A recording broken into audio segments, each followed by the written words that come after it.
originating from the podcast studio inside FAM 360's headquarters in Atlanta, Georgia. This is the Above and Beyond Leadership Podcast.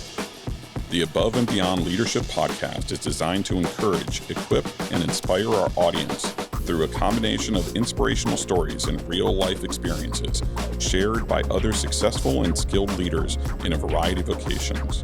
We hope that the Above and Beyond Leadership Podcast empowers each one of us to step out, step up, and ultimately thrive as leaders.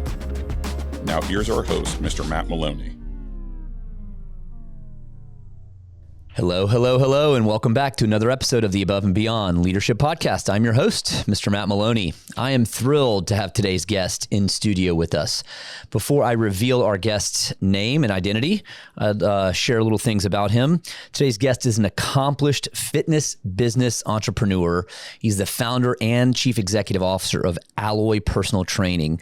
He has delivered keynotes on personal training and on fitness business trends to audiences worldwide. He's also been an advisor to organizations like Gold's Gym Franchise Association and the American Council on Exercise, among others. And in 2019, his fitness business was named Fitness Business of the Year by the Association of Fitness Studios. And he's also been a personal trainer to some well-known stars, which maybe we'll get into a little bit later. I'd like to also open up and share this quote that I think resonates with him. Each day is a new opportunity to improve yourself. Take it and make the most of it. So without further ado, it's my pleasure to welcome Rick Mayo. Thanks, Matt. Happy to be here. So I think it'd be kind of interesting for our audience to hear a little bit about, just talk about your journey into your career. Like, how did you get into personal training, into the fitness industry? Where did that stem from? Maybe it's something that you were always into fitness, like in high school. Just talk about that. Yeah, I think like a lot of people, I played sports. I was, moderately good, probably better at preparing for sports, which was sort of where the fitness side came in. My dad bought a weight set when we were like 12, the old weights with the concrete. Oh, yeah. Had a poster and we did every exercise on the poster. And then that poster up there, you just follow it. Scratch our heads for like 2 weeks, Yeah. And that's kind of where a lot of folks got started. Same with me. And then in college, I was bouncing around to different people's homes and different health clubs and was paying my way through school as a personal trainer. And I thought, it'd be nice not to travel around everywhere. And it's a real high-end service. So why don't we put four walls and a customer experience around this really high-end service? Yeah. And so we opened in 1992 when I was a junior in college. And it was the first, at least as far as I know, there's no internet to confirm or deny this, but we were, as far as I knew, the first ever personal training center dedicated to just that service. Wow. That's pretty cool. Yeah, it was So before that, all personal training was really just go to the person's home. Is that what it was? And do that versus having an actual personal training establishment where people go to. Exactly. Or, you could work at a general service health club. Yeah. And you would, become a personal trainer there. Oh, sure. That makes sense. Exactly. You would then have access to all of the members, right, to market your services. Yeah. But I can remember it was so new, Matt, that I would go into a health club and say, I would like to apply to deploy my services here within your membership. I'm a personal trainer. And you think about this now, they would say, what is that? What is a personal trainer? They had no idea what we did. Wow. And it was sort of like, well, we hold people accountable and they pay us for it. That was the infancy of that service. Now, if you look at coaching and, like colleges would have a strength coach, things like that. Sure. I think in that realm it was common, but it really wasn't happening in like the general population until right around that time, like early 90s. There's been a lot of change, right? I mean, since I think back to the days and to the pictures, I think back to the pictures that I see of like Arnold Schwarzenegger, like in the gym, probably Gold's Gym, right? In Venice Beach, California or whatever. And I mean, it was just, all weights, I don't know, maybe they had, other things in there. I don't know, but it just, the gym was where you went just to sweat and just lift, and it was hardcore, or at least that was my perception of it, right? Tell us how the fitness industry has changed over the last 40 years, 4 decades, from that to where today. I mean, it's very customized, and there's all these custom elements to it. There are. And I think, when you look at just general fitness. Most clubs at the time that we opened were just general service health clubs. I think we were at the tail end of sort of the racquetball trend. I mean, fitness does have trends that come and go. Sure. And at the time, it was more like almost of a country club setup, right? Where you could go and they might have a restaurant in there and you could play some racquetball, and then there would be a small weight room. And then over time, the fitness segment of these sort of general wellness centers became a bigger deal. And so you had your hardcore gyms, like you mentioned in the 70s, like the bodybuilder style gyms. Yeah, right. But then, science also starts to study fitness and what it does for you beyond the aesthetics, right? Like, I want to get in a certain shape for the beach. I mean, that was sort of the impetus of those bodybuilding gyms. Yeah. But eventually it was like, well, hey, fitness is good for anyone. Like, if you want to look, our brand promise to our consumers, and it's so true, looking good, and that's a relative term, whatever that is to you, right? Yep. Feeling great, that's important, and living life to the fullest. So it started to become a viable solution for general health and just getting yourself to a healthier place. And so as that evolved, then boutique fitness jumped off. This is probably 15 years ago now. We were boutique fitness, opened in 92, but the real movement started maybe 15 years ago. We're in mass. And then it got real nichey where you could go in and just cycle, or, it might be based on a modality or a piece of technology or something like that. Yeah. And so now those are super prevalent, right? You see those everywhere. So you've got the general service health clubs that are still there. And then you've got boutique fitness, which is its own category. And within that, there's a lot of options. There's also little niches like the cycling places and whatnot. I think that, the fitness industry, and I was thinking about this yesterday and leading up to us filming today for the podcast, the fitness industry had so much of an impact, I think, on professional sports. And specifically, I think it had an impact on professional sports, not with your, football and those, but other sports, specifically golf is what I was thinking about. Mm-hmm. You look back at pictures in the 50s and 60s and even 70s, and here's Arnold Palmer walking down the fairway smoking a cigarette, and some of the guys were even drinking during the time they were playing, to where golf is today and how that's such a niche fitness regime for golfers, right? So every sport today has their own training regime. And really, as exercise science has kind of come into play, and how the fitness industry, it had so much of an influence on, these sports. It's pretty amazing. I was just thinking about that yesterday. Yeah, I think this is an interesting statistic that will confirm what you're saying. So when we originally opened, around 80% of our initial engagement was typically from females. And it was always around like weight loss and aesthetics, right? Yeah. And then we would by default then get the husbands, or, we would get some guys in the gym. At this point, we're closer to 60-40.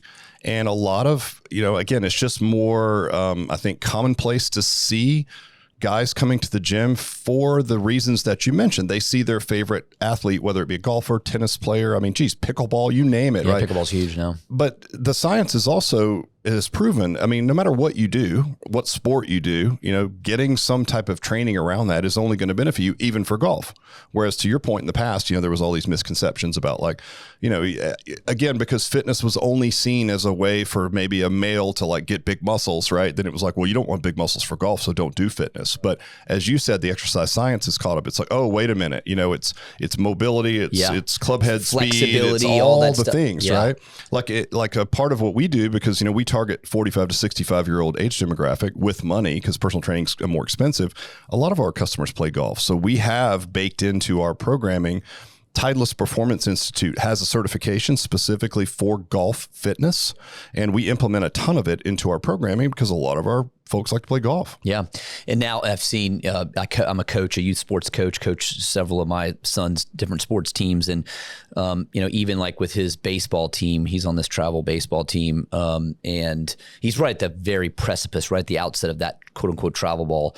But the fitness programs for the kids is there, and I love it because I like to stay healthy. I like to train in the gym. I have my own things, and so with my kids, it's a bonding experience for me. With my son, with my two daughters, my one daughter maybe a little more than the other daughter, but we'll do that together.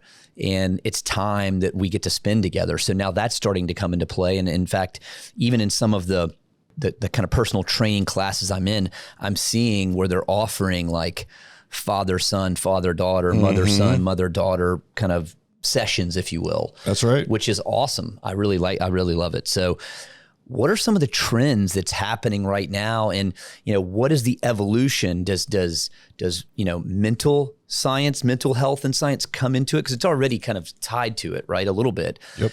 Do gyms and does the fitness industry start getting into, mindfulness and some of that? Because you kind of see that in the niche, like with yoga studios or others and mindful. Just curious what your viewpoint on that. And is the fitness industry talking about those types of things?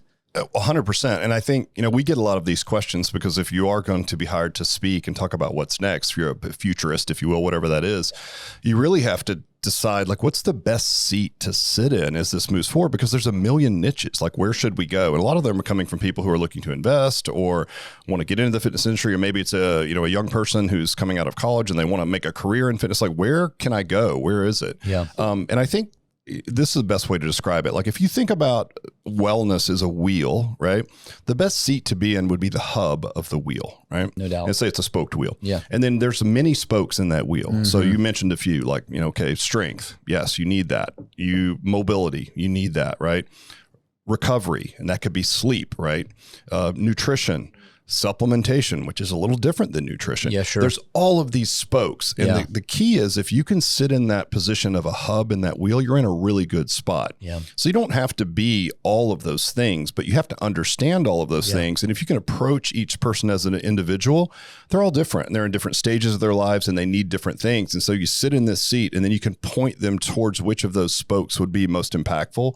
But there's a lot, right? And that's a good thing. There's a lot of exercise science saying, hey, where do these things fit in? And in that advisory role, right, in the middle of that wheel is really the key. And that's I think moving forward, you're going to see a better blending of like a clinical setting with fitness. I mean, there's some really interesting doctors doing really great work on anti-aging and performance. And they're doing things like measuring telomere length and like, are you really younger on a cellular level? What's funny is about that, Matt, that when you dig in and you do all that, it always comes back to the things that we sort of already know, right? Yeah. It's like, listen, if you're say 30 years old and older, here's the prescription, right? And it's like, okay, strength first, because your metabolic health is really important. Yeah. And I'm not, when I say strength, everyone thinks like, oh, you with these big muscles. It's not that at all. But loss of lean tissue is catastrophic, not only to your metabolic health, which can drive obesity higher, right?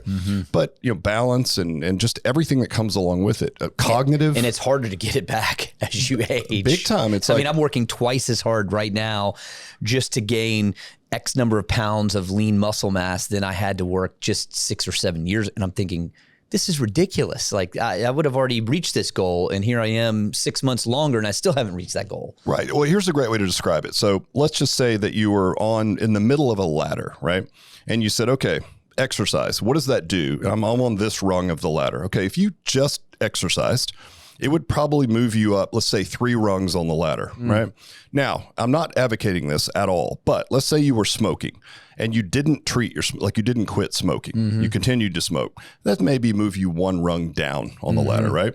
Same thing. If you had, say, diabetes, right? And you didn't treat your type 2 diabetes, maybe another half rung or another rung down. So even if you didn't treat those conditions, which we would never recommend, you'd still be net positive if you just exercise. Sure. And there's not a combination of hormones or supplements or anything that can have that effect. So they've found nothing that can replace it. And that's just for general health. So then the next question is, well, what type of exercise? And as you mentioned, there's a million choices, right?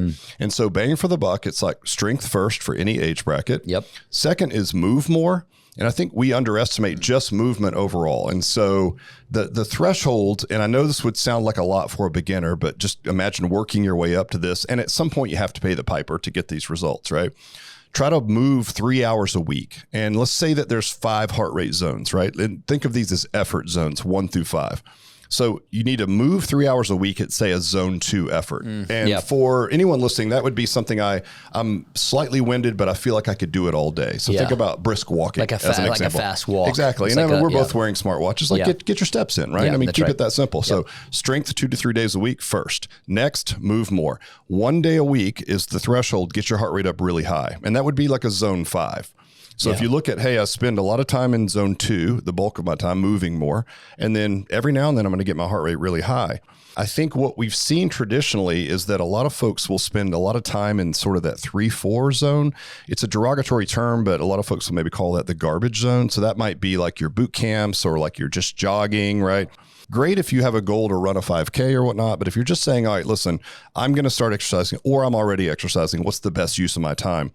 Strength 3 to 4 days a week, right?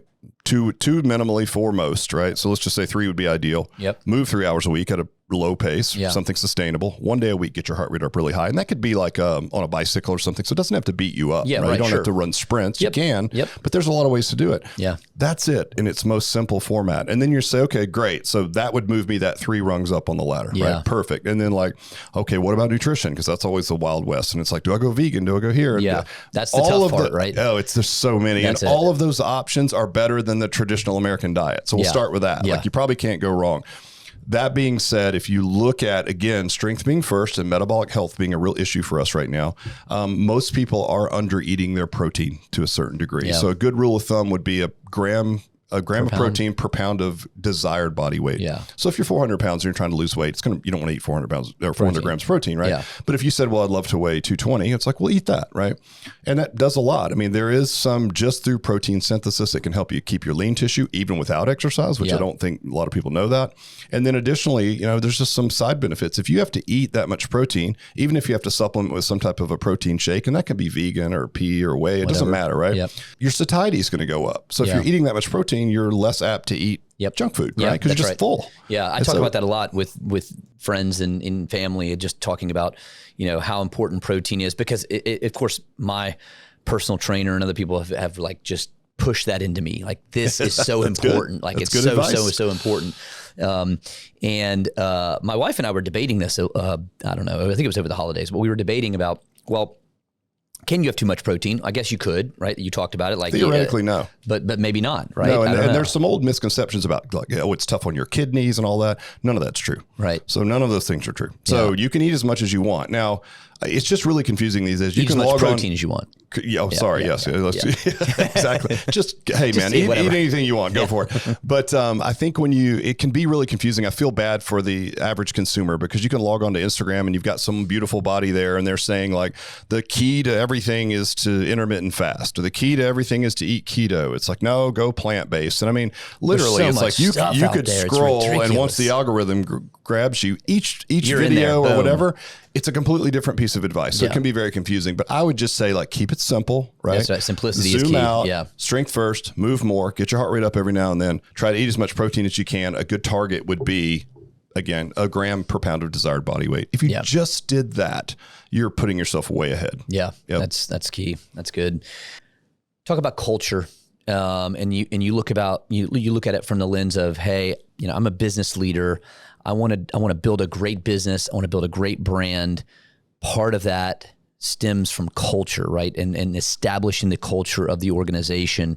What does that look like in the fitness industry? What does that look like? And also maybe kind of a derivative of that is keeping good people, right? Because I get the sense, and this is just my own opinion, but I get the sense that the fitness world is very transient. You're going to have people that are there, but hey, they're in fitness. They can do fitness anywhere. I'm gone. I'm out. Right? How do you maintain? Well, first of all, what does culture look like? And inside of a great fitness organization like yours, and then how do you maintain keeping your good people? Yeah, I mean, listen, it sounds like one of these cliche things, but it really does start with your core values, right? Yeah. I mean, you have to have those well established. I can run through mine if you want, but I think, what are yours? What are your core values? So first one is unimpeachable character. Yeah. And to us, that just means like, dare to be that person that does the right thing, right? It's sometimes hard, right? To always do the right thing, but dare to be that person. Next is competitive spirit. And so we think, it's just fun to want to win and not at all costs, obviously through the lens of unimpeachable character, but like, grow or die might be another way to say that. Like in this, like you mentioned technology, like, man, you have to push, right? Yep. And if you're never sitting still, you're either moving backwards or moving forward. Yep. So you're either growing or dying. Yeah. And competitive spirit is part of that. Like you're built that way. We've got humor with a touch of crazy because it's just fitness and we love practical jokes and our team is always doing ridiculous things to each other. But when you look at that, Matt, like we are choosing franchise partners, franchisees through this lens. They are then hiring their teams through this same lens. Yeah. So this is how you start a culture, right? And then keep it simple is really important for us. And, when you look at that lens, I think Steve Jobs said it, like, if you can learn to think simple, you can move mountains. It's really difficult. Simplicity is the ultimate form of sophistication. I think that was Da Vinci said that. It's really hard to just add things, right, for the sake of adding things. But for the final lens for us is this going to move the needle? Is it simple? Can the part-time coach in Salt Lake City, Utah on a Thursday night implement this with integrity with their customer? If not, we can't do it. So if you start with that and you really live those and you choose, teammates, and then ultimately as an extension of that, franchise partners, and then you teach them how to go and then hire people through that same lens, that's a culture. And then you just keep showing up as that person. You stack a mountain of evidence that that's who you are over time. And that's who you become, right? I mean, you could put a lot of lip service to it, as a lot of companies do. This is, we're customer service. Right, it's like, all right, come on, look. Right, no. Right, exactly. Right. You've got to live it. I mean, you got to live it. You got to believe it, and it's got to be culture's got to be built. Or those values, core values, have got to be built into the daily mission. Right, it's got to be 100%. Part of it. It's a fundamental of the daily mission. Speaking of culture, and I do want to talk about your father's impact and how you saw him leave corporate America and then go open his own business. And I think that for our audience, all of us have either moments in time throughout our past where someone has made an impact on us, whether we realize it at the time or not. We usually don't realize it at the time, but we reflect back, and that becomes a motivator for us to step up and do something great, or do something different, or do something that maybe we otherwise may not have been motivated or thought that we could do. Tell us a little bit about that, because I think that's a good story. Yeah, I think I didn't realize how valuable it was, Matt, until maybe 5-10 years ago. So my dad, he worked in sales and he worked for a big corporation. And when I was old enough to recognize what was happening, so say 10, 12 years old, he left that company and started his own sales business. So he was a manufacturer's rep for several different lines. I mean, it wasn't anything exciting. He was selling like doorknobs and door hinges and stuff, but at volume, right? Good business. But it was interesting to see him take that risk, step out on his own, build his own sales team. He kept the same guys on his team. They actually bought his company, which is hard to sell a sales company. They bought his company. It still has my name on it. So it still has his name on it, right? Great. So he was able to build that culture and build this really great company. And at the time, I don't even think I really thought about it. But when I look back, as we've gone through all these stages of entrepreneurship and continue to level up over time, it was a real gift to see that. Because now helping other people in franchising leave corporate and become, entrepreneurs and be their own boss. We always say, like, be in business for yourself, not by yourself kind of idea. It's interesting to see them go through that transition. And I think through that, I've been able to say, wow, I was really lucky. I was given a huge shortcut that I didn't recognize at the time. Sure. Right. Yeah. Which was watching someone else go through it, take the risk, handle it with grace, and be successful. Yeah. That's good. That's good stuff. If you could go back, meet with your younger self, what kind of advice would you give your younger self? I wouldn't change a thing. I wouldn't be where I am. I'm so happy. It sounds so cliche, but I've literally never worked a day in my life. There's been some really hard times, as anyone goes through in 31 years of entrepreneurship. Of course. But each one of them was an opportunity to learn. I really enjoy learning and putting yourself behind the 8 ball. And I think if there's anything, and I probably still have a lot to learn, Matt, I really do. But at this point in time, the obstacle is the way kind of idea, right? It's really about the daily work. And you've probably had this. You set this big milestone. The process to get there is so difficult. And, and you literally, it's, what is it? Entrepreneurship is a self-help journey disguised as a business. I have to be a different person to build a team, right? That can get us to the next level and the next level. And what you learn over time is that is the key. So I don't think I would change anything, because each stage was insanely difficult. In hindsight, it was a gift, right? And then as soon as you reach it, it's anticlimactic, because you stacked enough evidence and you worked so hard. That's right. How could you have not reached it, right? So you're like, okay, whatever. Like, we sold this business, amazing. Move the goalpost and go again. Move the goalpost and go again. And I see this from now until I can't do it anymore is being the key. So I don't think I'd change a thing. Good. I like that. Motto, scripture, quote, creed, anything that you kind of live by? Is there anything that's front and center for you right now that is something that you try to keep right right in front of you every day as you walk through each day? So many. You get your head so full of things.